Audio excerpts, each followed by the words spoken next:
Hello friends, ತಮಗೆಲ್ಲರೂ ಕೂಡ ಜ್ಞಾನಕಾಶಿ ಅಕಾಡೆಮಿಗೆ ಸ್ವಾಗತ. ಈ ಒಂದು ಕ್ಲಾಸ್ನಲ್ಲಿ TT 2025 ಡಿಸೆಂಬರ್ 7ನೇ ತಾರೀಕಿನಂದು ನಡೆದಂತಹ ಮ್ಯಾಥ್ಸ್ ಪೇಪರ್ 1 ರಲ್ಲಿ ಇರುವಂಥ ಗಣಿತ ವಿಷಯಕ್ಕೆ ಸಂಬಂಧಿಸಿದ ಪ್ರಶ್ನೆಗಳ ಕೀ ಆನ್ಸರ್ಸ್ಗಳನ್ನು ನೋಡೋಣ, ಅಥವಾ ಯಾವ ರೀತಿಯಾಗಿ ಸಾಲ್ವ್ ಮಾಡ್ಬೋದಾಗಿತ್ತು, ಎಷ್ಟು ಕ್ವಶನ್ಸ್ ಈಸಿ ಇದಾವೆ, ಡಿಫಿಕಲ್ಟ್ ಏನಿದಾವೆ, ಯಾವ ರೀತಿಯಾಗಿ ಸಾಲ್ವ್ ಮಾಡಬೇಕು ಅನ್ನೋದನ್ನು ಡೀಟೇಲಾಗಿ ಡಿಸ್ಕಸ್ ಮಾಡ್ತಾ ಹೋಗೋಣ. ಅದಕ್ಕೂ ಮುಂಚೆ ಈ ಚಾನಲ್ಗೆ ನೀವೇನಾದರೂ ಹೊಸಬರಾಗಿದ್ದರೆ ದಯವಿಟ್ಟು ಸಬ್ಸ್ಕ್ರೈಬ್ ಮಾಡ್ಕೊಳ್ಳಿ. ಮೊದಲನೇ ಪ್ರಶ್ನೆ ಈ ರೀತಿಯಾಗಿತ್ತು. ಮೊದಲನೇ ಪ್ರಶ್ನೆ ಕೂಡ 91 ಕ್ವಶನ್ ಕೂಡ ಇದಾಗಿರುತ್ತೆ. 91ನೇ ಪ್ರಶ್ನೆ, ಆಯತ ಘನದಲ್ಲಿ ಆಯತಾಕಾರದ ಮುಖಗಳ ಸಂಖ್ಯೆ ಎಷ್ಟು ಅಂತ ಕೇಳ್ತಾ ಇದ್ರಿ. How many pieces are there in cuboid ಎನ್ನುವಂಥ ಪ್ರಶ್ನೆ ಇದೆ. ಸೊ ಕ್ಯೂಬಾಯ್ಡ್ ರಚನೆ ನಿಮಗೆ ಗೊತ್ತಿರಬೇಕು. ಇದು ಘನ ರೂಪದಲ್ಲಿ ಇದ್ದಾಗ ಇದನ್ನು ನಾವು ಈ ರೀತಿಯಾಗಿ ಕ್ಯೂಬಾಯ್ಡನ್ನು ರಚನೆ ಮಾಡ್ತೀವಿ. ಕ್ಯೂಬಾಯ್ಡನ್ನು ರಚನೆ ಮಾಡಿದಾಗ ಇದಕ್ಕೆ 1 2 3 4 ಮೇಲೆ ಮತ್ತು ಕೆಳಗೆ, ಸೊ ಟೋಟಲಾಗಿ 6 ಮುಖಗಳು ಇರುವಂಥದ್ದು. ಹಾಗಾಗಿ ಈ ಒಂದು ಆಯತ ಘನದಲ್ಲಿ ಆಯತಾಕಾರದ ಮುಖಗಳ ಸಂಖ್ಯೆ 6. ಸರಿಯಾದ ಉತ್ತರ ಆಪ್ಷನ್ ನಂಬರ್ ಎ 6. 92ನೇ ಪ್ರಶ್ನೆ, 28x4 y5 ಮತ್ತು 49x5 y4 ಇದರ ಮಹತ್ತಮ ಸಾಮಾನ್ಯ ಅಪವರ್ತನವನ್ನು ಕಂಡುಹಿಡಿಯಿರಿ ಅಂತ ಕೊಟ್ಟಿದ್ದಾರೆ. ಸೊ ಈ ರೀತಿಯಾಗಿ ಬೀಜೋಕ್ತಿಗಳನ್ನು ಕೂಡ ಕೊಟ್ಟಿದ್ದಾರೆ, ನಂಬರ್ಸ್ಗಳನ್ನು ಕೂಡ ಕೊಟ್ಟಿದ್ದಾರೆ. ಈ ರೀತಿಯಾಗಿ ಕೊಟ್ಟು ಇದರ HCF ಅಂದರೆ ಮಸಾವನ್ನು ಕಂಡುಹಿಡ್ಕೋಬೇಕು. ಯಾವ ರೀತಿಯಾಗಿ ಅಂದರೆ, ಮೊದಲನೇದಾಗಿ 28 ಮತ್ತು 49 ಎರಡೂ ಸಂಖ್ಯೆಗಳ ಮಸಾವನ್ನು ತೆಗಿಬೇಕು. ಎರಡೂ ಸಂಖ್ಯೆಗಳ ಮಸ ಅಂತಂದರೆ ಇವಾಗ 28 49 7 4 7 7 ಅಗೇನ್ ಇದು 7ಇಂದ ಇವೆರಡೂ ಕೂಡ ಏನಾಗ್ತದೆ, ಇದು 2ಇಂದ ಮತ್ತು 4ಇಂದ ಮಾತ್ರ ಇದು ಡಿವೈಡ್ ಆಗುತ್ತೆ. 7 ಏನಿದೆ ಇದು ಪ್ರೈಮ್ ನಂಬರ್ ಇದೆ, ಹಾಗಾಗಿ ಇಲ್ಲಿ 7 ಏನಾಗಿದೆ ಕಾಮನ್ ಆಗಿದೆ. ಅಂದರೆ ಇಲ್ಲಿ ಮಸ 7 28 49 ಎರಡು ಸಂಖ್ಯೆಗಳ ಮಸ ಏನಾಗಿದೆ 7 ಆಗಿದೆ. ಸೊ ಇಲ್ಲಿ ಕೂಡ ಚಿರಾಕ್ಷರಗಳಿದ್ದಾವೆ, x4 y5 ಮತ್ತು x5 ಮತ್ತು y4 ಅಂತ ಇದೆ. ಸೊ ಇದರಲ್ಲಿ ಕಾಮನ್ ಏನು ಬರುತ್ತೆ ಅಂತ ತೆಗಿಬೇಕು. ಸೊ ಇಲ್ಲಿ x4 ಇದೆ, ಇಲ್ಲಿ x5 ಇದೆ, ಹಾಗಾಗಿ x4 ಕಾಮನ್ ಬರುತ್ತೆ.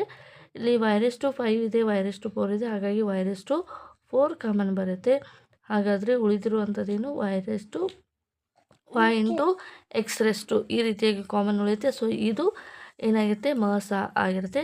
ಹಾಗಾಗಿ ಇಲ್ಲಿ ನಂಬರ್ಸ್ಗಳ ಮಸ 7 ಬಂದಿದೆ, ಚರಾಕ್ಷರಗಳ ಮಸ x4 y4 ಬಂದಿದೆ. ಹಾಗಾಗಿ ಸರಿಯಾದ ಉತ್ತರ ಏನಪ್ಪ ಅಂದರೆ 7 × x4 y4 ಇದು ಈ ಸಂಖ್ಯೆಗಳ ಮಸ ಆಗಿರುತ್ತೆ. ಹಾಗಾಗಿ ಸರಿಯಾದ ಉತ್ತರ ಆಪ್ಷನ್ ನಂಬರ್ 2 7 × x4 y4 ಎನ್ನುವಂಥದ್ದು. ನೆಕ್ಸ್ಟ್ ಮೂರನೇ ಪ್ರಶ್ನೆ ಇದು ತ್ರಿಭುಜಗಳ ಗುಣಲಕ್ಷಣಗಳು. ಈ ಒಂದು ಕ್ವಶನ್ ಇದೆ, ತ್ರಿಭುಜಗಳ ಗುಣಲಕ್ಷಣಕ್ಕೆ ಸಂಬಂಧಿಸಿದ ಪ್ರಶ್ನೆಗಳು. ಸೊ ತ್ರಿಭುಜಗಳ ಗುಣಲಕ್ಷಣಗಳು ಏನಿರ್ತಾವಪ್ಪ ಅಂದರೆ, ತ್ರಿಭುಜದ ಎಲ್ಲ ಒಳಕೋನಗಳ ಮೊತ್ತ 180 ಡಿಗ್ರಿಗೆ ಸಮನಾಗಿರುತ್ತೆ. ಒಂದು ಸಮದ್ವಿಬಾಹು ತ್ರಿಭುಜದ ಅನುರೂಪ ಬಾಹುಗಳು ಸಮನಾಗಿದ್ದರೆ ಅದರ ಅನುರೂಪ ಕೋನಗಳು ಕೂಡ ಸಮನಾಗಿರ್ತವೆ. ಇದು ಕೂಡ ತ್ರಿಭುಜದ ಗುಣಲಕ್ಷಣ ಆಗಿರುತ್ತೆ.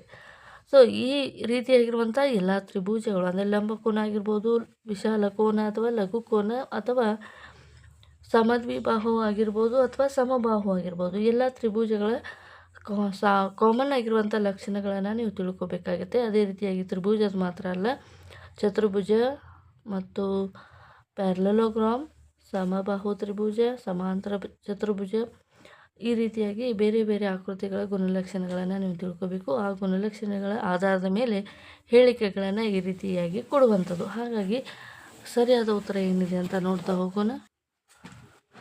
ಮೂರನೇ ಪ್ರಶ್ನೆ, ಈ ಕೆಳಗಿನವುಗಳಲ್ಲಿ ಸರಿಯಾದ ಹೇಳಿಕೆ ಯಾವುದು ಅಂತ ಕೇಳ್ತಾ ಇದ್ದಾರೆ. ಮೊದಲನೇ ಆಪ್ಷನು, ಒಂದು ತ್ರಿಭುಜದ 2 ಲಂಬ ಕೋನಗಳನ್ನು ಹೊಂದಿರುತ್ತೆ. ಒಂದು ತ್ರಿಭುಜ 2 ಲಂಬ ಕೋನಗಳನ್ನು ಹೊಂದಿರೋದಿಲ್ಲ. ಒಂದು ತ್ರಿಭುಜವು 2 ಅಧಿಕ ಕೋನಗಳನ್ನು ಕೂಡ ಹೊಂದಿರೋದಿಲ್ಲ. ಒಂದು ತ್ರಿಭುಜವು 2 ಲಘು ಕೋನಗಳನ್ನು ಹೊಂದಿರುತ್ತೆ. ಇದು ಸರಿಯಾದ ಉತ್ತರ. ಸೊ ನಾಲ್ಕನೇ ಆಪ್ಷನ್ ನೋಡಿ, ತ್ರಿಭುಜದ ಒಂದು ಬಾಹ್ಯ ಕೋನವು ಅದರ ಅಂತರಾಭಿಮುಖ ಕೋನಗಳ ಮೊತ್ತಕ್ಕಿಂತ ಕಡಿಮೆ ಇರುತ್ತದೆ ಅಂತ ಕೊಟ್ಟಿದ್ದಾರೆ. ಸರಿಯಾದ ಉತ್ತರ ಏನಪ್ಪ ಅಂದರೆ ಒಂದು ಬಾಹ್ಯ ಕೋನವು ಅದರ ಅಂತರಾಭಿಮುಖ ಕೋನಗಳ ಮೊತ್ತಕ್ಕೆ ಸಮನಾಗಿರುತ್ತೆ. ಹಾಗಾಗಿ ಆಪ್ಷನ್ 1, 2, 4 ತಪ್ಪಾಗಿದೆ. ಸರಿಯಾದ ಉತ್ತರ ಏನಪ್ಪ ಅಂದರೆ ಆಪ್ಷನ್ 3, ಒಂದು ತ್ರಿಭುಜವು 2 ಲಘು ಕೋನಗಳನ್ನು ಹೊಂದಿರುತ್ತೆ. ನೆಕ್ಸ್ಟ್ 94ನೇ ಪ್ರಶ್ನೆ. 94ನೇ ಪ್ರಶ್ನೆ, 1.3 ಹೋಲ್ ರೆಸ್ಟ್ ಕ್ಯೂಬ್ ಅಂತ ಇದೆ. ಇದರ ಬೆಲೆ ಏನಂತ ಕೇಳ್ತಾ ಇದ್ದಾರೆ. ಸೊ ಇವಾಗ 1.3 ತಂದಾಗ ಈಗ ಏನು ಮಾಡಬೇಕಪ್ಪ, 10 1 10 10 + 3 13 ಆಗುತ್ತೆ. 13 / 10 ಹೋಲ್ ಕ್ಯೂಬ್ ಬರುತ್ತೆ. 13ರ ಘನ ಸಂಖ್ಯೆ 2197 / 10ರ ಘನ 1000 ಆಗುತ್ತೆ. ಹಾಗಾಗಿ ಇಲ್ಲಿ 2000 ಇದೆ, ಇಲ್ಲಿ 1000 ಇದೆ. ಹಾಗಾಗಿ 1000 2 2000 + 197 ಅಂತಂದಾಗ ಇದನ್ನು ನಾವು ಈ ರೀತಿಯಾಗಿ ಬರೀಬೋದು. ಹಾಗಾದರೆ ಸರಿಯಾದ ಉತ್ತರ ಆಪ್ಷನ್ ನಂಬರ್ 3 ಆಗಿರುತ್ತೆ.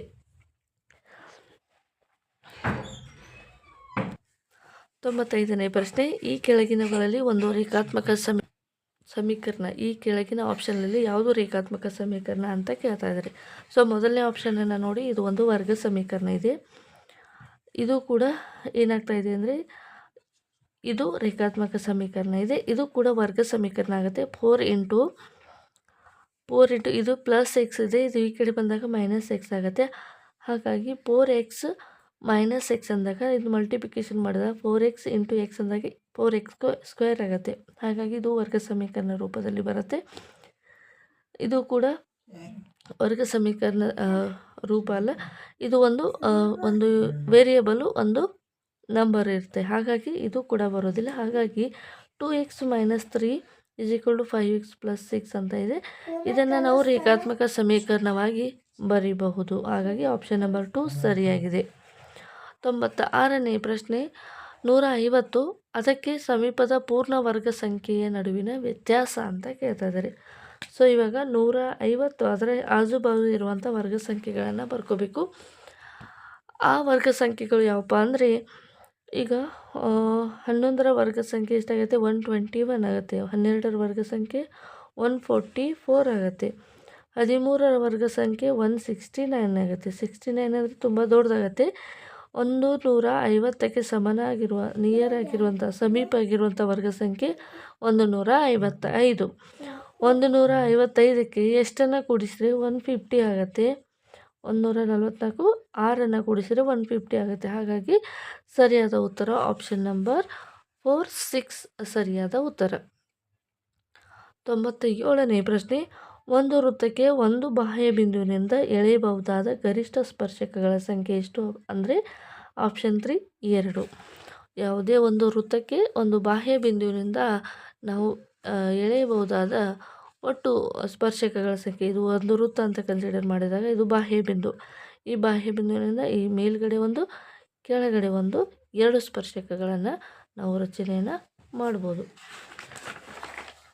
ಮುಂದಿನ ಪ್ರಶ್ನೆಯನ್ನು ನೋಡೋಣ. 98ನೇ ಪ್ರಶ್ನೆ, 4y² - 3y³ + 9y⁷ ಈ ಬಹುಪದೋಕ್ತಿಯ ಡಿಗ್ರಿ ಅಂತ ಕೇಳ್ತಾ ಇದ್ದಾರೆ. ಅಂದರೆ ಇಲ್ಲಿ ಯಾವ ಚರಾಕ್ಷರ ಏನಿದೆ, ಚರಾಕ್ಷರಗಳ ಘಾತ ಸಂಖ್ಯೆ ಎಷ್ಟು ದೊಡ್ಡದಿದೆ ಅದು ಬಹುಪದೋಕ್ತಿಯ ಡಿಗ್ರಿ ಆಗಿರುತ್ತೆ. ಹಾಗಾಗಿ ಹೈಯೆಸ್ಟ್ ಪವರ್ ಯಾವುದಿದೆ, y⁷ ಇದೆ. ಹಾಗಾಗಿ 7 ಇಲ್ಲಿ ಬಹುಪದೋಕ್ತಿಯ ಡಿಗ್ರಿ ಆಗಿರುತ್ತೆ. 7 / 19ರ ಸಮನಾದ ಭಾಗಲಬ್ಧ ಸಂಖ್ಯೆ ಅಂತ ಕೇಳ್ತಾ ಇದ್ದಾರೆ. ಅಂದರೆ ಇವಾಗ ಈ ಒಂದು ಭಾಗಲಬ್ಧಕ್ಕೆ ಸಮನಾಗಿರುವಂಥ ಭಾಗಲಬ್ಧ ಸಂಖ್ಯೆ ಯಾವುದು ಅಂತ ಕೇಳ್ತಾ ಇದ್ದಾರೆ. ಈ ಒಂದು ಪ್ರಶ್ನೆಯನ್ನು ಸಾಲ್ವ್ ಮಾಡೋಕ್ಕಿಂತ ಮೊದಲು ನಿಮಗೆ ಒಂದು ಉದಾಹರಣೆಯನ್ನು ಹೇಳ್ತೀನಿ. ಏನಪ್ಪ ಉದಾಹರಣೆ ಅಂದರೆ, ಈಗ 1/2 ಇದಕ್ಕೆ ಸಮನಾದ ಭಾಗಲಬ್ಧ ಸಂಖ್ಯೆ ಯಾವುದು ಅಂತಂದಾಗ 1/2 × 3 ಮಾಡಿ ಡಿನಾಮಿನೇಟರ್ ನ್ಯೂಮರೇಟರ್ ಒಂದೇ ನಂಬರಿಂದ ಮಲ್ಟಿಪ್ಲಿಕೇಶನ್ ಮಾಡಬೇಕು. 3/6 ಇದು ಸಮನಾದ ಸಂಖ್ಯೆ ಆಗಿರುತ್ತೆ. ಅದೇ ರೀತಿಯಾಗಿ 1/2ಗೆ ಯಾವುದೇ ಒಂದು ಸಂಖ್ಯೆಯಿಂದ ಮಲ್ಟಿಪ್ಲಿಕೇಶನ್ ಮಾಡಿದಾಗ, ಅಂದರೆ ನ್ಯೂಮರೇಟರ್ ಡಿನಾಮಿನೇಟರ್ ಎರಡಕ್ಕೂ ಒಂದೇ ಸಂಖ್ಯೆಯನ್ನು ಮಲ್ಟಿಪ್ಲಿಕೇಶನ್ ಮಾಡಬೇಕು. ಆವಾಗ ಬರುವಂಥ ಸಂಖ್ಯೆ 4/8 ಆಗುತ್ತೆ. ಈಗ 1/2ಗೆ ಸಮನಾಗಿರುವಂಥದ್ದು 3/6, 4/8. ಈಗ ಯಾವುದೇ ಒಂದು ಸಂಖ್ಯೆಯನ್ನು ನೀವು ಮಲ್ಟಿಪ್ಲಿಕೇಶನ್ ಮಾಡಿರಿ, ಅದಕ್ಕೆ ಬರುವಂಥ ಸಂಖ್ಯೆ ಏನಾಗಿರುತ್ತೆ, ಸಮನಾದ ಸಂಖ್ಯೆ ಆಗಿರುತ್ತೆ. ಹಾಗಾಗಿ ಈಗ ನಮಗೆ ಕೊಟ್ಟಿರುವಂಥ ಭಾಗಲಬ್ಧ ಸಂಖ್ಯೆ ಏನಪ್ಪ ಅಂದರೆ 7/19 ಅಂತ ಇದೆ. ಇದಕ್ಕೆ ಸಮನಾದ ಭಾಗಲಬ್ಧ ಸಂಖ್ಯೆ ಯಾವುದು ಅಂತ ಕೇಳ್ತಾ ಇದ್ದಾರೆ. ಸೊ ಇವಾಗ ನಾನು 7 2 ಮಾಡ್ತೀನಿ. 7 2 14, 19 2 ಅಂದರೆ ಇದು 18 38 ಬರುತ್ತೆ. ಇದು ಸಮನಾದ ಸಂಖ್ಯೆ ಆಗಿದೆ, ಆದರೆ ಆಪ್ಷನಲ್ಲಿ ಇಲ್ಲ. ಹಾಗಾಗಿ ಇದನ್ನು ನಾವು ಬಿಟ್ಬಿಡೋಣ. ಈಗ 7 × 3 ಮಾಡ್ತೀನಿ. 19/3. 7 3s 21, 19 3s ಅಂದರೆ 27, 2 3 1s 3, 3 + 5 57. 21/57. ಸರಿಯಾದ ಉತ್ತರ ಏನಪ್ಪ ಅಂದರೆ 21/57. ಇದು ಆಪ್ಷನಲ್ಲಿದೆ. ಆಪ್ಷನ್ ನಂಬರ್ ಸಿ ಸರಿಯಾದ ಉತ್ತರ. ಈ ರೀತಿಯಾಗಿ ಸಮನಾದ ಭಾಗಲಬ್ಧ ಸಂಖ್ಯೆಗಳನ್ನು ಕಂಡುಹಿಡ್ಕೋಬೇಕು.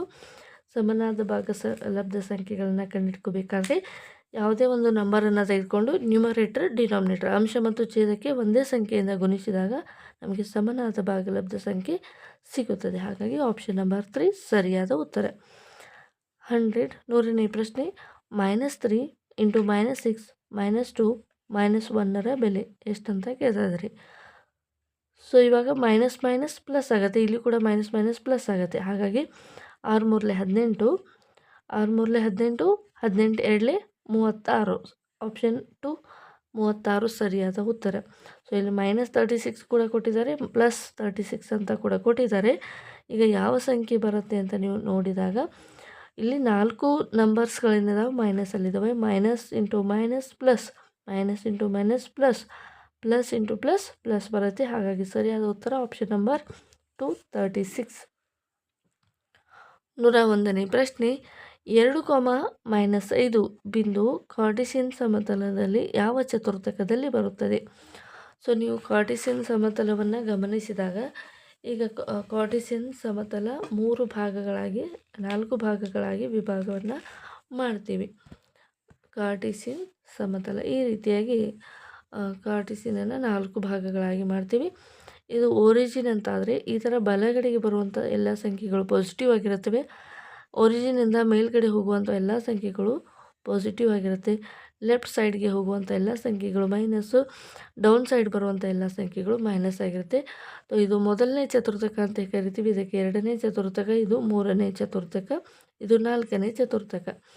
ಈಗ ನಾವು ಯಾವುದೇ ಒಂದು ನಿರ್ದೇಶಾಂಕಗಳನ್ನು ಬರೀಬೇಕಾದ್ರೆ ಮೊದಲಿಗೆ ಎಕ್ಸ್ ಕೋಆರ್ಡಿನೇಟನ್ನು ಬರಿತೀವಿ. ಹಾಗಾಗಿ ಇಲ್ಲಿ ಎಕ್ಸ್ ಕೋಆರ್ಡಿನೇಟ್ ಏನಿದೆ ಪ್ಲಸ್ ಇದೆ, ವೈ ಕೋಆರ್ಡಿನೇಟ್ ಪ್ಲಸ್ ಇದೆ. ಮೊದಲನೇ ಚತುರ್ಥಕದಲ್ಲಿ ಎಲ್ಲ ನಿರ್ದೇಶಾಂಕಗಳು ಪ್ಲಸ್ ಆಗಿರುತ್ತೆ. 2ನೇ ಚತುರ್ಥಕವನ್ನು ನೋಡೋಣ. ಎಕ್ಸ್ ಅಕ್ಷ ಮೈನಸ್ ಇದೆ ಮತ್ತು ವೈ ಅಕ್ಷ ಏನಿದೆ ಪ್ಲಸ್ ಇದೆ. ಅಂದರೆ 2ನೇ ಚತುರ್ಥಕದಲ್ಲಿ ಮೈನಸ್ ಪ್ಲಸ್ ನಿರ್ದೇಶಾಂಕ ಬರುತ್ತೆ. ನೆಕ್ಸ್ಟ್ 3ನೇ ಚತುರ್ಥಾಂಕ ಮೈನಸ್ ಮೈನಸ್, ಇಲ್ಲಿ ಮೈನಸ್, ಇಲ್ಲಿ ಮೈನಸ್, ಮೈನಸ್ ಮೈನಸ್. ಅಂದರೆ 3ನೇ ಚತುರ್ಥಕದಲ್ಲಿ ಎಲ್ಲವೂ ಕೂಡ ನೆಗೆಟಿವ್ ಆಗಿರುತ್ತೆ. 4ನೇ ಚತುರ್ಥಕದಲ್ಲಿ ಮೊದಲನೇ ಎಕ್ಸ್ ಅಕ್ಷ ಪ್ಲಸ್ ಇದೆ, ವೈ ಅಕ್ಷ ಮೈನಸ್ ಇದೆ, ಪ್ಲಸ್ ಮೈನಸ್.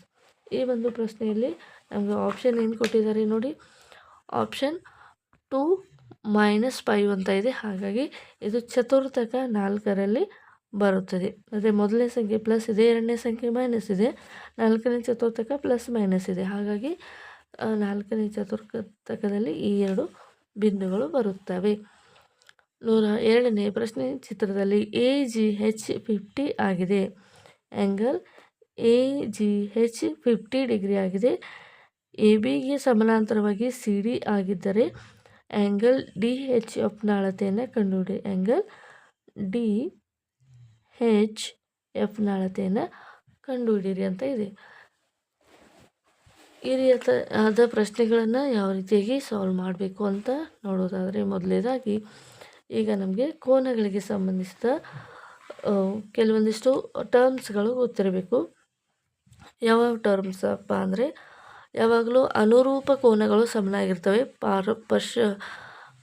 ಪಾರ್ಶ್ವ ಕೋನಗಳು ಸಮನಾಗಿರ್ತವೆ, ಅನುರೂಪ ಕೋನಗಳು ಸಮನಾಗಿರ್ತವೆ. ಶೃಂಗಾಭಿಮುಖ ಕೋನಗಳು ಕೂಡ ಸಮನಾಗಿರ್ತವೆ.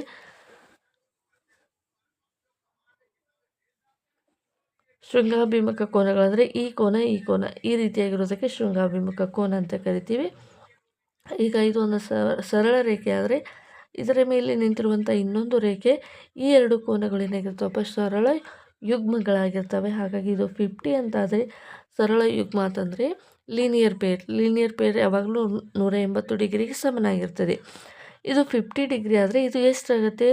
130 ಆಗುತ್ತೆ. ಅಂದರೆ ಎರಡು ಕೋನಗಳು ಸರಳ ಯುಗ್ಮಗಳು ಎರಡನ್ನು ಕೂಡಿಸಿದಾಗ 180 ಡಿಗ್ರಿಗೆ ಸಮನಾಗಿರ್ತದೆ. ಓಕೆ, ಇದಕ್ಕೆ ಸಂಬಂಧಿಸಿದಾಗೆ ಇದರ ಅನುರೂಪ ಕೋನ ಇದಾಗಿರುತ್ತೆ.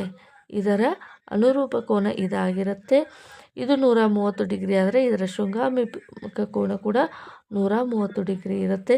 ಸೊ ನಮಗೆ ಬೇಕಾಗಿರೋದು DHF. ಹಾಗಾಗಿ ಇದು 130 ಡಿಗ್ರಿ ಆದರೆ ಇದು ಕೂಡ 130 ಡಿಗ್ರಿ ಆಗಿರುತ್ತೆ. ಸರಿಯಾದ ಉತ್ತರ ಆಪ್ಷನ್ಸ್ 3, 130 ಡಿಗ್ರಿ. ನೆಕ್ಸ್ಟ್ 103ನೇ ಪ್ರಶ್ನೆ. ಕೊಟ್ಟಿರುವ ಚಿತ್ರದಲ್ಲಿ ABCD ಒಂದು ವಜ್ರಾಕೃತಿಯಾಗಿದೆ. AB = 2x + 3, AD = 3x - 2 ಆದಾಗ ಎಕ್ಸ್ನ ಬೆಲೆಯನ್ನು ಕಂಡುಹಿಡಿಯಿರಿ. ನೋಡಿ, ವಜ್ರಾಕೃತಿ, ಆಯತ ಮತ್ತು ತ್ರಿಭುಜ ಅಥವಾ ಸಮಾನಾಂತರ ಚತುರ್ಭುಜ ಆಗಿರ್ಬೋದು, ಪತಂಗ ಆಗಿರ್ಬೋದು, ಪಟ್ಟಕ ಆಗಿರ್ಬೋದು, ಈ ರೀತಿಯಾಗಿ ಬೇರೆ ಬೇರೆ ಆಕೃತಿಗಳ ಗುಣಲಕ್ಷಣಗಳ ಆಧಾರದ ಮೇಲೆ ಪ್ರಶ್ನೆಗಳನ್ನು ಕೇಳಿದ್ದಾರೆ. ಹಾಗಾಗಿ ಈ ಒಂದು ಪ್ರಶ್ನೆ ಕೂಡ ಅದರ ಬೇಸ್ ಮೇಲೆ ಇದೆ. ವಜ್ರಾಕೃತಿಯ ಎಲ್ಲ ಬಾಹುಗಳು ಪರಸ್ಪರ ಏನಾಗಿರ್ತವೆ? ಸಮನಾಗಿರ್ತವೆ. ವಜ್ರಾಕೃತಿಯ ಎಲ್ಲ ಬಾಹುಗಳು ಸಮನಾಗಿದ್ದಾಗ ಈಗ ಕೊಟ್ಟಿರುವಂಥ ಎರಡು ಬಾಹುಗಳು ಕೂಡ ಸಮನಾಗಿರ್ತವೆ. ಹಾಗಾಗಿ 2x - 3x - 2 - 3 ಅಂದಾಗ -x = -5. ಎರಡು ಕಡೆಗೂ ಮೈನಸ್ ಕ್ಯಾನ್ಸಲ್ ಆಗಿ x = 5 ಆಗುತ್ತೆ. ಹಾಗಾದರೆ ಸರಿಯಾದ ಉತ್ತರ ಆಪ್ಷನ್ 4 C. ಆಪ್ಷನ್ 4 5 ಉತ್ತರ ಆಗಿರುತ್ತೆ. ನೆಕ್ಸ್ಟ್ 105ನೇ ಪ್ರಶ್ನೆ. ತ್ರಿಜ್ಯವು 28 ಸೆಂಟಿಮೀಟರ್ ಆಗಿರುವ ಒಂದು ವೃತ್ತದ ತ್ರಿಜ್ಯಾಂತರ ಖಂಡದಲ್ಲಿನ ಕೇಂದ್ರ ಕೋನವು 45 ಡಿಗ್ರಿ ಆದರೆ ಆ ತ್ರಿಜ್ಯಾಂತರ ಖಂಡದ ಹೊಂದಿರುವ ಕಂಸದ ಉದ್ದವನ್ನು ಕಂಡುಹಿಡಿಯಿರಿ. ನೋಡಿ, ವಿಸ್ತೀರ್ಣವನ್ನು ಕೊಟ್ಟಾಗ ವೃತ್ತದ ಕೋನ ಅಂತ ತಗೋಬೇಕು. θ/360. ವಿಸ್ತೀರ್ಣವನ್ನು ಕೊಟ್ಟಾಗ ಇಲ್ಲಿ πr² ಯೂಸ್ ಮಾಡಬೇಕು. ಕಂಸಕ್ಕೆ ಸಂಬಂಧಿಸಿದ ಪ್ರಶ್ನೆಯನ್ನು ಕೇಳಿದಾಗ ಇದು ವೃತ್ತದ ಪರಿಧಿಗೆ ಸಂಬಂಧಿಸಿದ ಪ್ರಶ್ನೆ ಆಗಿರುತ್ತೆ. ಹಾಗಾಗಿ 2πr. θ ಅಂದರೆ 45 ಡಿಗ್ರಿ / 360. 2 × 22 / 7. r ಅಂದರೆ 28. 7 × 7 4 ಅಗೇನ್ ಇದು 2 ಇಂದ ಮಲ್ಟಿಪ್ಲಿಕೇಶನ್ ಆಗಿ ಎಲ್ಲವೂ ಕೂಡ ಕ್ರಾಸ್ ಮಲ್ಟಿಪ್ಲಿಕೇಶನ್ ಆಗಿ ಕೊನೆಯದಾಗಿ ಉಳಿಯುವಂಥದ್ದು ಕಂಸದ ಉದ್ದವು 22 ಸೆಂಟಿಮೀಟರ್. ಸರಿಯಾದ ಉತ್ತರ ಆಪ್ಷನ್ 2 22 ಸೆಂಟಿಮೀಟರ್. ನಿಮಗೆ ಸೂತ್ರ ಗೊತ್ತಿದೆ, ನೀವು ಈಸಿಯಾಗಿ ಕ್ಯಾಲ್ಕುಲೇಟ್ ಮಾಡ್ಬೋದು. ಸೊ ಆ್ಯಂಗಲನ್ನು ಕೊಟ್ಟು ವೃತ್ತದ ತ್ರಿಜ್ಯವನ್ನು ಕೊಟ್ಟಾಗ ಬಳಸುವಂಥ ಸೂತ್ರ, ಅಥವಾ ವಿಸ್ತೀರ್ಣವನ್ನು ಕೊಟ್ಟಿದ್ರೆ ಇಲ್ಲಿ πr² ಅಂತ ಯೂಸ್ ಮಾಡಬೇಕು. ಎರಡೇ ರೀತಿಯಾದ ಪಾಸಿಬಿಲಿಟಿ ಇಲ್ಲಿ ಇರುತ್ತೆ. ಒಂದು ವಿಸ್ತೀರ್ಣ ಆದರೂ ಕೊಡ್ತಾರೆ ಅಥವಾ ಇನ್ನೊಂದು ಕಂಸ ಆದರೂ ಕೊಡ್ತಾರೆ. ಕಂಸ ಅಂದಾಗ ವೃತ್ತದ ಪರಿಧಿಗೆ ಸಂಬಂಧಿಸಿದ ಪ್ರಶ್ನೆ ಆಗಿರುತ್ತೆ. ನೆಕ್ಸ್ಟ್ 105ನೇ ಪ್ರಶ್ನೆ. 135 ಡಿಗ್ರಿ ಅಳತೆಯ ಕೋನದ ಸರಳ ಪೂರಕ ಕೋನವು 45 ಡಿಗ್ರಿ ಅಳತೆಯ ಕೋನದ ಲಂಬ ಕೋನದ ಪೂರಕ ಮೊತ್ತವು ಸಾಂಖ್ಯಿಕವಾಗಿ ಈ ರೀತಿಯಾಗಿ ಕೋನದ ಅಳತೆಯಾಗಿದೆ. ನೋಡಿ, ನಾವು ಒಂದು ಸರಳ ಪೂರಕ ಕೋನ ತಂದಾಗ ಯಾವುದೇ ಎರಡು ಕೋನಗಳನ್ನು ತೆಗೆದುಕೊಂಡಾಗ ಈ ರೀತಿಯಾಗಿ ಕೋನಗಳನ್ನು ಕನ್ಸಿಡರ್ ಮಾಡಿದಾಗ ಒಂದು 135 ಡಿಗ್ರಿ ಇದೆ, ಇನ್ನೊಂದು 45 ಡಿಗ್ರಿ ಇದೆ. ಇದು ಸರಳ ಪೂರಕ ಕೋನ ಅಂದಾಗ 180 ಡಿಗ್ರಿ ಸಮನಾಗಿರ್ತದೆ. ಹಾಗಾದರೆ ಇನ್ನೊಂದು ಹೇಳಿಕೆಯನ್ನು ಕೊಟ್ಟಿದ್ದಾರೆ, ಕೋನದ ಲಂಬ ಕೋನದ ಪೂರಕ ಕೋನ ಏನಾಗಿರುತ್ತೆ ಅಂತ.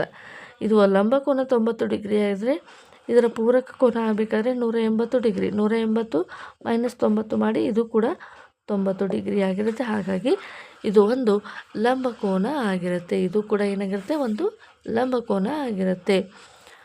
106ನೇ ಪ್ರಶ್ನೆ. ಸರಿಯಾಗಿ ಕೊಟ್ಟಿರುವಂಥ ಚಿತ್ರವನ್ನು ಗಮನಿಸಿ ಆನ್ಸರನ್ನು ಕೊಡಬೇಕಾಗ್ತದೆ. ಸೊ ಇವಾಗ ಚಿತ್ರವನ್ನು ಗಮನಿಸಿ. AC = BD ಇದೆ. ಅಂದರೆ ಇಲ್ಲಿ AC = BD, ಇದು D ಆಗಬೇಕು. BD A C is equal to B D ಆದರೆ ಎ ಬಿ ಮತ್ತು ಸಿ ಡಿಗಳ ನಡುವಿನ ಸಂಬಂಧವನ್ನು ಸೂಚಿಸಿ. ಅಂದರೆ A B is equal to C D ಆಗಿರುತ್ತೆ. ಅಂದರೆ ಎ ಸಿಗೆ ಬಿ ಸಮನಾಗಿ ಅರ್ಧಿಸ್ತಾ ಇದೆ, ಬಿ ಡಿಗೆ ಸಿ ಸಮನಾಗಿ ಅರ್ಧಿಸ್ತಾ ಇದೆ. ಹಾಗಾಗಿ A B is equal to B C is equal to C D is equal to ಎಲ್ಲವೂ ಕೂಡ ಒಂದಕ್ಕೊಂದು ಸಮನಾಗಿರುತ್ತೆ. ಹಾಗಾಗಿ ಇದರ ಒಂದು ರಿಲೇಷನ್ ಏನಪ್ಪ ಅಂದರೆ A B is equal to C D ಆಗಿರುತ್ತೆ. ನೆಕ್ಸ್ಟು ಪ್ರಶ್ನೆ 0.54 ಅರ ಪಿ ಬೈ ಕ್ಯೂ ರೂಪ. ಅಂದರೆ ಇದನ್ನು ಫ್ರ್ಯಾಕ್ಷನಲ್ಲಿ ಡೆಸಿಮಲಲ್ಲಿ ಕೊಟ್ಟಿದ್ದಾರೆ. ಇದನ್ನು ನಾವು ಫ್ರ್ಯಾಕ್ಷನ್ಗೆ ಬರಿಬೇಕು. ಯಾವ ರೀತಿಯಾಗಿ ಫ್ರ್ಯಾಕ್ಷನನ್ನು ಮಾಡಬೇಕು, ಈ ಪ್ರತಿಯೊಂದು ಸಂಖ್ಯೆಯನ್ನು ಡಿವೈಡ್ ಮಾಡುತ್ತಾ ಹೋಗಬೇಕು. 50 ಡಿವೈಡೆಡ್ ಬೈ 29 ಅಂತ ಮಾಡಿದಾಗ 50 ಡಿವೈಡೆಡ್ ಬೈ 29 ಅಂತ ಮಾಡಿದಾಗ ಒಂದು ಡೆಸಿಮಲ್ ಪಾಯಿಂಟ್ ಕೊಟ್ಟಾಗ ಇದು 54 ಬರುತ್ತೆ, 0.4 ಬರುತ್ತೆ, ಇದು ಬರಲ್ಲ. ಈಗ 11 ಡಿವೈಡೆಡ್ ಬೈ 6 ಮಾಡಿದಾಗ ನಮಗೆ ಆನ್ಸರ್ ಬರ್ತಾಯಿದೆ. ಹಾಗಾಗಿ ಆಪ್ಷನ್ 2 ಇಲ್ಲಿ ಸರಿಯಾದ ಉತ್ತರ ಇದೆ. ಯಾವ ರೀತಿಯಾಗಿ ಮಾಡ್ಕೋಬೇಕು ಅಂತ, ಈ ರೀತಿಯಾಗಿ ಭಾಗಾಕಾರವನ್ನು ಮಾಡಿದಾಗ ನಮಗೆ ಆನ್ಸರ್ ಬರುವಂಥದ್ದು. ನೆಕ್ಸ್ಟ್ ಪ್ರಶ್ನೆಯನ್ನು ನೋಡೋಣ. ಸೊ 108ನೇ ಪ್ರಶ್ನೆ, ಒಂದು ಸಂಖ್ಯೆಯು 1/3ಕ್ಕೆ ಅದರ 1/5 ಕೂಡಿಸಿದಾಗ 32 ಬರುತ್ತದೆ. ಹಾಗಾದರೆ ಆ ಸಂಖ್ಯೆ ಯಾವುದು ಅಂತ ಕೇಳ್ತಾ ಇದ್ದಾರೆ. ಸೊ ಈಗ ಕೊಟ್ಟಿರುವಂಥ 2 ಭಾಗಲಬ್ಧ ಸಂಖ್ಯೆಗಳನ್ನು ಕೂಡಿಸ್ಬೇಕು. ಸೊ ಒಂದು ಸಂಖ್ಯೆ 1/3 ರಷ್ಟಕ್ಕೆ, ಅಂದರೆ ಒಂದು ಸಂಖ್ಯೆ ನಮಗೆ ಗೊತ್ತಿರಲ್ಲ, ಅದನ್ನು ಎಕ್ಸ್ ಅಂತ ಹೇಳಿ ಕನ್ಸಿಡರ್ ಮಾಡೋಣ. X divided by 3 plus x divided by 5 equal to 32. ಈಗ 3 ಮತ್ತು 5ರ ಲಸವನ್ನು ತೆಗಿಬೇಕು, 15 ಬರುತ್ತೆ. ಇದರ ಒಂದು ಲಸವನ್ನು ತೆಗೆದಾಗ ನಮಗೆ ಬರುವಂಥದ್ದು 5x divided by 15 plus 3x divided by 15 is equal to 32. ಇಲ್ಲಿ 5x ಹೇಗೆ ಬಂತು, ಇದು 3x ಹೇಗೆ ಬಂತಪ್ಪ ಅಂದರೆ ಈಗ 3 ಮತ್ತು 5ರ ಲಸವನ್ನು ತೆಗೆದಾಗ 15 ಬಂತು.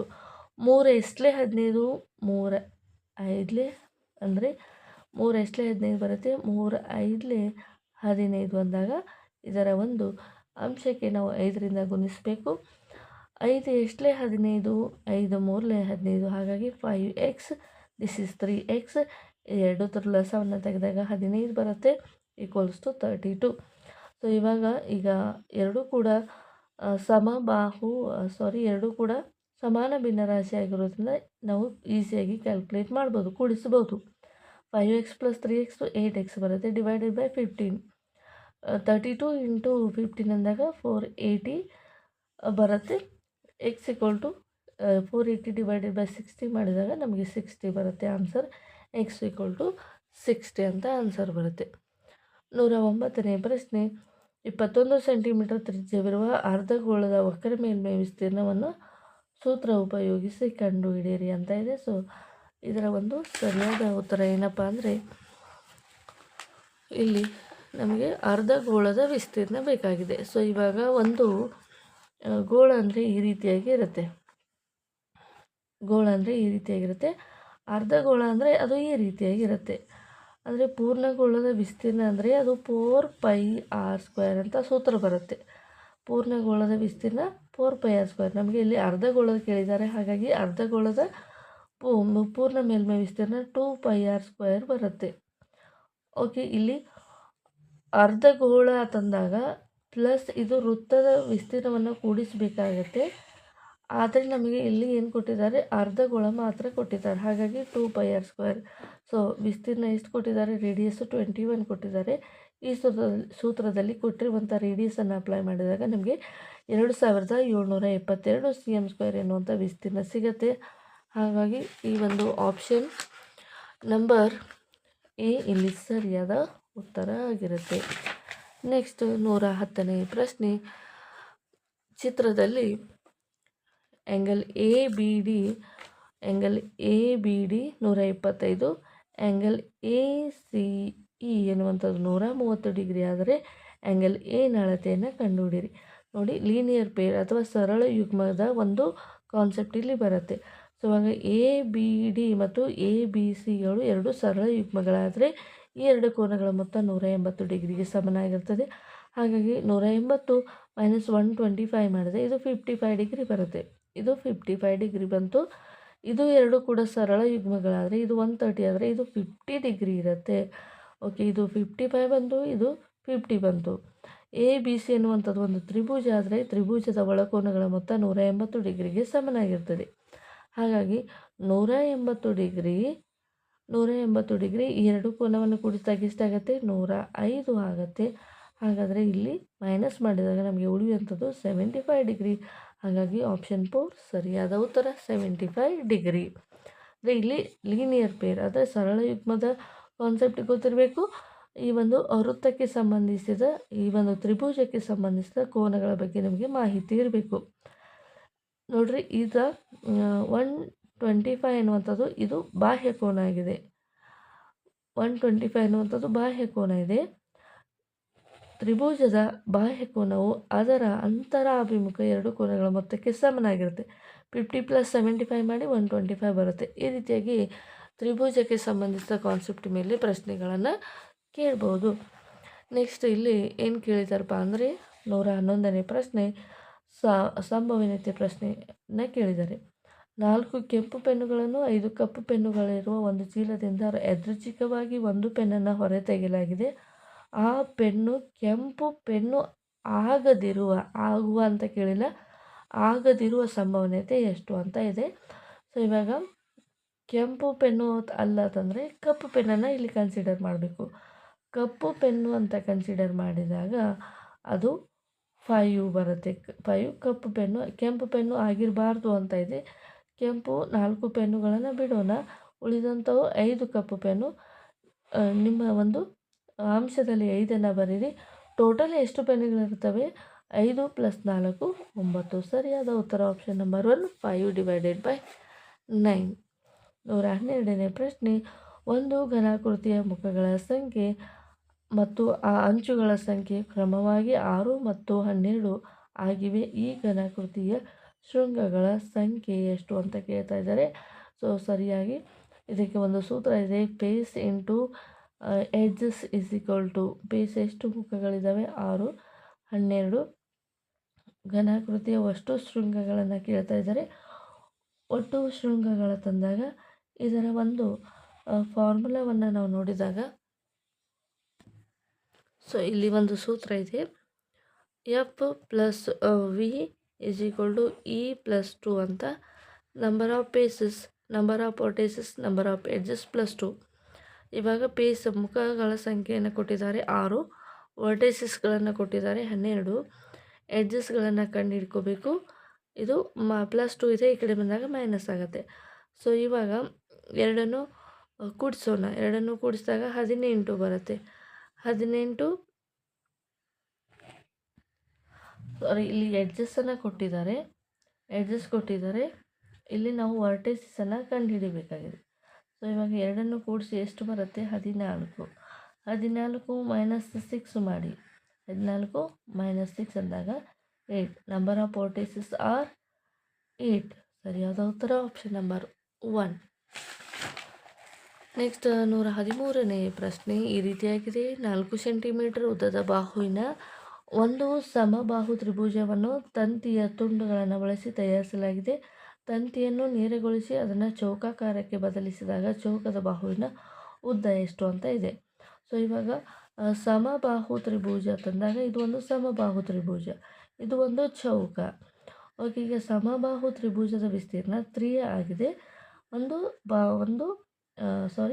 ಒಂದು ತ್ರಿಭುಜದ ಸುತ್ತಳತೆ 3a ಆದರೆ ಒಂದು ಚೌಕದ ಸುತ್ತಳತೆ 4a ಆಗಿರುತ್ತೆ. ಹಾಗಾಗಿ ಇಲ್ಲಿ ತ್ರಿಭುಜದ ಉದ್ದವನ್ನು ಕೊಟ್ಟಿದ್ದಾರೆ, ತ್ರಿಭುಜದ ಬಾಹುವಿನ ಉದ್ದವನ್ನು ಕೊಟ್ಟಿದ್ದಾರೆ.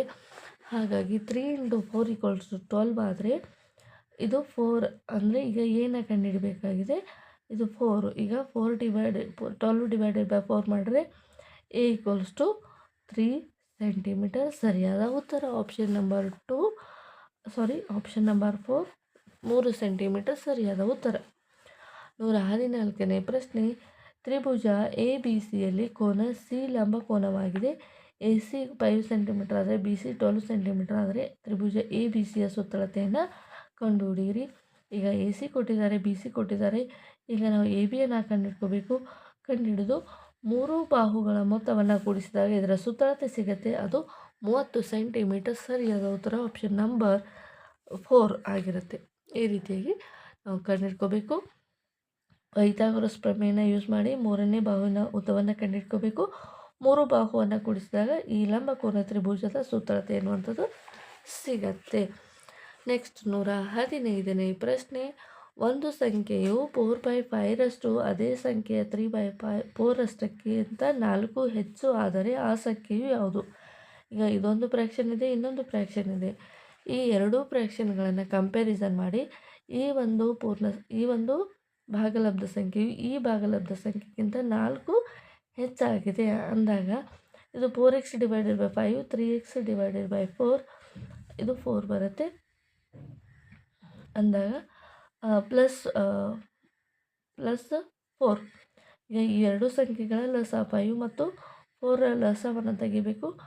5 1 4 2 1 2 2 2 1 ಅಂದಾಗ ಇದು ಎಷ್ಟು ಬರುತ್ತೆ? 20 ಬರುತ್ತೆ ಲಸ.